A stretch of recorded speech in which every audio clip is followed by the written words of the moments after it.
आमतौर पर देखा गया है कि स्पिनर का ये वाला ड्रम जाम हो जाता है और वो मूव करने से भी मूव नहीं होता। जिस तरह ये मैं मूव करवा रहा हूं लेकिन ये मूव नहीं हो रहा।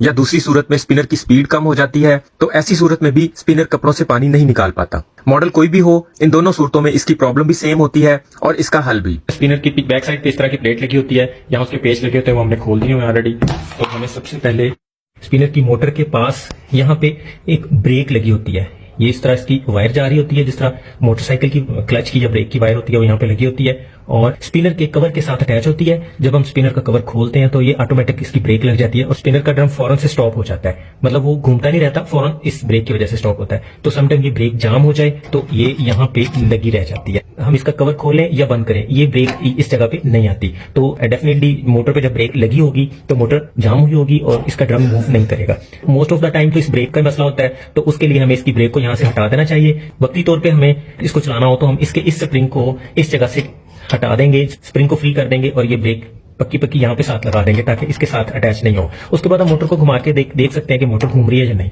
अगर मोटर घूम रही है तो फिर तो समझे हमारा मामला हल हो गया। अगर मोटर फिर भी नहीं घूम रही तो समझ लें कि हमारे इस स्पिनर के ड्रम के अंदर कोई फॉल्ट आ गया। इसलिए सबसे पहले हम इसका, किसी भी कंपनी का स्पिनर होगा, ये इसका टॉप खुल जाता है। इसका ये ऊपर वाला टॉप खोलने के बाद इसके अंदर इस जगह पे पेच लगे होते हैं चारों साइडों पे। हम यहाँ से इसके पेच खोल के इसको यहाँ से बाहर निकाल सकते हैं। ये इस तरह बाहर आ जाता है। उसके बाद फ्रेंड्स हम इसका ये वाला नट खोलेंगे, बाहर बेशक ना निकालें लेकिन इसको हम थोड़ा ढीला कर लेंगे इस नट को। इसके अंदर स्पिनर के ड्रम की शाफ्ट लगी होती है, तो जब इसको हम लूज करेंगे तो हमारा ड्रम बाहर आ जाएगा। ड्रम की शाफ्ट नीचे से हमने लूज करवा ली है।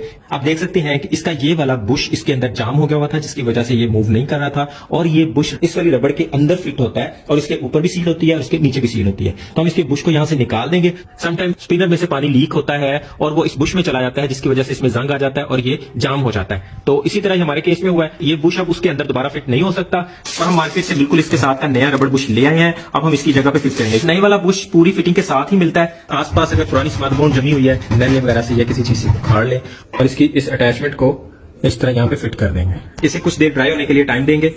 स्पिनर के अंदर कोई भी लंबा चौड़ा मैकेनिज्म नहीं होता। इसमें जस्ट एक मोटर लगी होती है जो कि डायरेक्ट स्पिनर के ड्रम के साथ ही फिक्स की गई होती है, जिसके दरमियान में एक रबड़ का बुश लगा दिया जाता है ताकि स्पिनर घूमते वक्त अपना बैलेंस रख सके।